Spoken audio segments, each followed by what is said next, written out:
Hi, good morning. My name is Father Rayappa. I've already made two segments on Angelology. The first segment was a simple version, and the second segment was little deeper. Now this is the third segment. I think we dig much deeper. If I find more information, I have to make the fourth segment, but this is the third one. So, angels and angelology, Malachi, that's a Hebrew word. Angelos, that's a Greek word. So, angels is an English word.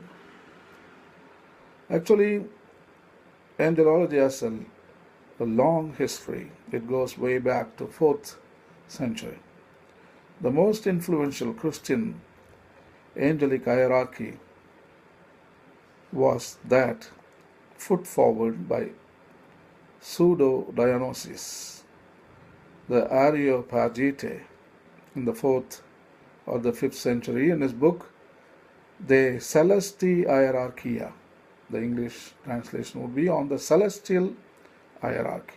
So that's a famous book written by Dionysius. During the Middle Ages, many schemes were proposed, some drawing on and expanding on Pseudo Dionysius, others suggesting completely different classifications. According to medieval Christian theologians, the angels are organized into several orders or angelic choirs. Pseudo Dionysius on the celestial hierarchy and St. Thomas Aquinas' famous opera called Summa Theologica drew on passages from the New Testament, especially Ephesians chapter 1 verse 21 and Colossians chapter 1 16, to develop a schema of three hierarchies, spheres or triads of angels, with each hierarchy containing three orders or choirs. Although both authors drew on the New Testament, the biblical canon is relatively silent on the subject, and these hierarchies are considered less definitive than biblical material. So the first sphere has three classifications or choirs, that is, seraphim, cherubim, and thrones. The first sphere angels serve as the heavenly servants of God, the Son incarnated. Seraphim, in singular, seraph, literally translated burning ones. The word seraph is normally a synonym for serpents when used in the Hebrew Bible. Mentioned in Isaiah chapter 6, verse 1 to 7, seraphim are the highest angelic class, and they serve as the caretakers of God's throne and continuously shout praises. Holy, holy, holy is the Lord of hosts. The whole earth is full of his glory. According to Isaiah chapter 6, 1 to 8, the seraphim are described as fiery, six-winged beings. With two wings they cover their faces, with another two they cover their feet, and the last two they use to fly. Cherubim have four faces, one of a man, an ox, a lion, and an eagle, later adopted as the symbols of the four evangelists. They have four conjoined wings covered with eyes, a lion's body, and the feet of oxen. Cherubim guard the way to the tree of life in the Garden of Eden, Genesis chapter 3 verse 24, and the throne of God. Reference found in Ezekiel chapter 28 verse 14 to 16. The cherubim are mentioned in Genesis, Exodus, Chronicles, Ezekiel, 1 Kings, and Revelation, especially chapter 4 verse 6 to 8. Modern English usage has blurred the distinction between cherubim and putti. Putti are the often wingless human baby or toddler like beings traditionally used in figurative art. So Thomas Aquinas imagined Satan as the fallen cherub. The thrones in Greek, thronoi or thronos, literally translated as elders, or the class of celestial beings mentioned by Paul of Tarsus in Colossians chapter 1:16. They are living symbols of God's justice and authority and have as one of their symbols the throne. It is not unusual to find that the thrones are associated by some with the Ophanim or Erelim from the Jewish angelic hierarchy. However, there is very little evidence, if any, to sustain this idea. The Ophanim, which means in Hebrew wheels, also we can find reference from the visions of Daniel chapter 7 verse 9. They are unusual looking even compared to the other celestial beings. Plus, they are said to be moved by the spirit of other beings, which raises the question if the Ophanim are spiritual beings at all, or if they are purely material beings. They appear as a beryl-colored wheel within a wheel, their rims covered with hundreds of eyes. They are closely connected with the cherubim instead. When they moved, the others moved. When they stopped, the others stopped. And when they rose from the earth, the wheels rose along with them. For the spirit of the living creatures, cherubim was in the wheels. That is, we can find reference in Ezekiel chapter 10 verse 17. Christian theologians that include the thrones as one of the choirs don't describe them as wheels, describe them as adoring elder men who listen to the will of God and present the prayers of men. The 24 elders in the book of Revelation are usually thought to be part of this group of angels. Now we come to the second sphere. It has three classifications: dominions, virtues, powers. These are the angels of the second sphere. They work as heavenly governors of the creation by subjecting matter and guiding and ruling the spirits. Dominions simply means lordship. The dominions found in Ephesians chapter 1:21, Colossians 1:16. The meaning is dominatio. Plural is dominations. It's translated from the Greek term kyrios, or lordship, or dominations.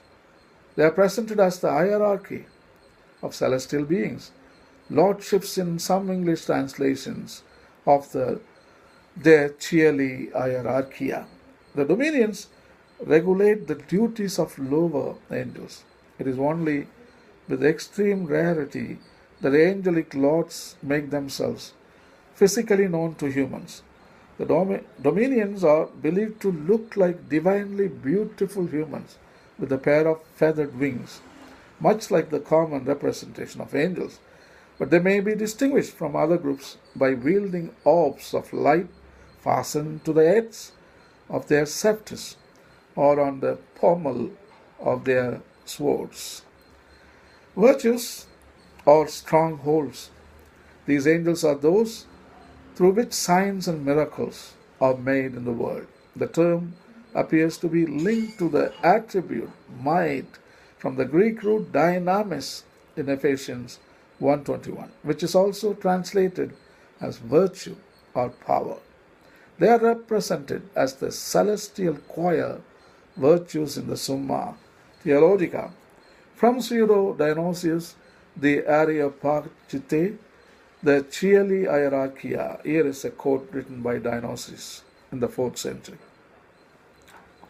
The name of the holy virtue signifies a certain powerful and unshakable virality welling forth into all their godlike energies, not being weak and feeble for any reception of the divine illuminations granted to it, mounting upward in fullness of power to an assimilation with God, never falling away from the divine life through its own weakness, but ascending unwaveringly to the super essential virtue which is the source of virtue, fashioning itself as far as it may in virtue, perfectly turned towards the source of virtue, and flowing forth providentially to those below it, abundantly filling them with virtue. Powers or authorities. The powers or authorities from the Greek exousia or exousia.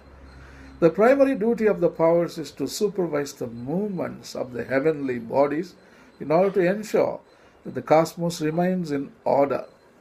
Being warrior angels, they also oppose evil spirits, especially those that make use of the matter in the universe and often cast evil spirits to detention places. These angels are usually represented as soldiers wearing full armor and helmet, and also having defensive and offensive weapons such as shields and spears or chains, respectively. The powers are the bearers of conscience and the keepers of history. They are also the warrior angels created to be completely loyal to God. Some believe that no power has ever fallen from grace, but another theory states that Satan was the chief of the powers before he fell. We find reference in Ephesians chapter 6:12. Their duty is to oversee the distribution of power among humankind, hence they are named powers. Paul used the term rule and authority in Ephesians 1:21 and rulers and authorities in Ephesians 3:10. He may have been referring to the rulers and authorities of humanity instead of referring to angels. The third sphere, there are three classifications: principalities, archangels, and angels. Angels who function as heavenly guides, protectors, and messengers to human beings. Principalities or rulers. The principalities, Latin root principati, also translated as princedoms, and rulers, from the Greek archai, plural arche, are the angels that guide and protect nations or groups of peoples and institutions such as the church. The principalities preside over the bands of angels and charge them with fulfilling the divine ministry. These are some who administer and some who assist. The principalities are shown wearing a crown and carrying a scepter. Their duty also is said to be to carry out the orders given to them by the upper sphere angels and bequeath blessings to the material world. Their task is to oversee groups of people. They are the educators and the guardians of the realm of earth. Like beings related to the world of the germinal ideas, they are said to inspire living things to many things such as art or science. Paul used the term rule and authority in Ephesians 1:21 and rulers and authorities in Ephesians 3:10. Now we come to archangels. The word archangel comes from the archangelos, meaning chief angel, a translation of the Hebrew malaka. It derives from the Greek archein, meaning to be first in rank or power. Angelos, which means messenger or envoy. The word is only used twice in the New Testament. That is 1 Thessalonians chapter 4:16 and St. Jude chapter 1:9. Only the archangel Michael is mentioned by name in the New Testament. In most Christian traditions, Gabriel is also considered an archangel. There is no direct literal support for this assumption. It is also worth noting that the term archangel appears only in the singular, never plural, and only in specific reference to Michael. The name of the archangel Raphael appears only in the book of Tobit or Tobias. Tobit is considered deuterocanonical by Roman Catholics, both Eastern and Western rites, Eastern Orthodox Christians and Anglicans. The book of Tobit is not, however, acknowledged by most Protestant denominations, such as Reformed Christians or Baptists. Raphael said to Tobias that he was one of the seven who stand before the Lord, and it is generally believed that Michael and Gabriel or two of the other six. The fourth angel is Uriel, whose name literally means light of God. Uriel's name is the only one not mentioned in the New Testament. King James Version Bible but plays, however, a prominent role in an apocryphon read by Anglican and Russian Orthodox Christians, the second book of Esdras, fourth books of Esdras in the Latin Vulgate. In the book, he unveils 7 prophecies to the prophet Ezra, after whom the book is named. He also plays a role in the apocryphal book of Enoch, which is considered canonical by both the Ethiopian Orthodox and Eritrean Orthodox churches. Another possible interpretation of the 7 archangels is that these 7 are the 7 spirits of God that stand before the throne described in the book of Enoch and the book of Revelation. The 7 archangels are said to be the guardian angels of nations and countries and are concerned with the issues and events surrounding these, including politics, military matters, commerce, and trade.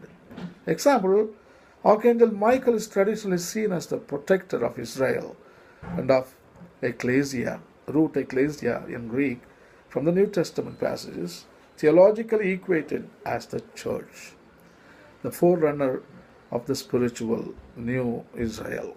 It is possible to make a distinction between archangels, that is, with the lower case, small letter archangel, and archangel with capital letter A with an upper case A. The former can denote the second lowest choirs, archangels, in the sense of being just above the lowest choirs of angels, that is called only angels. So small letter archangel, which means in other words simply angels. But the latter with capital letter A may denote the highest of all the angels, that is archangels, in the sense of being above all angels of any choir. The 7 highest, Seraphim Michael being the highest of all. The last category is angels, in Hebrew Malachim, in plain Greek Angelos, which means messenger or envoy. They are the lowest order of the angels and the most recognized. They are the ones most concerned with the affairs of living things. Within the category of the angels, there are many different kinds with different functions. The angels are sent as messengers to humanity. Personal guardian angels come from this class. Personal guardian angels are not of a separate order, but rather come from the order of angels. It is a common belief that they are assigned to every human being, Christian or not. It is unknown whether they guard multiple humans during their existence or just one, but the latter is a more typical opinion. So, I think you're happy about angelology. I think I'm going to do more research in angelology, and as I find resources, I can bring them and I can make another segment later on. You can watch on YouTube. Anyway, thank you. I wish you all happy with angels, your guardian angels.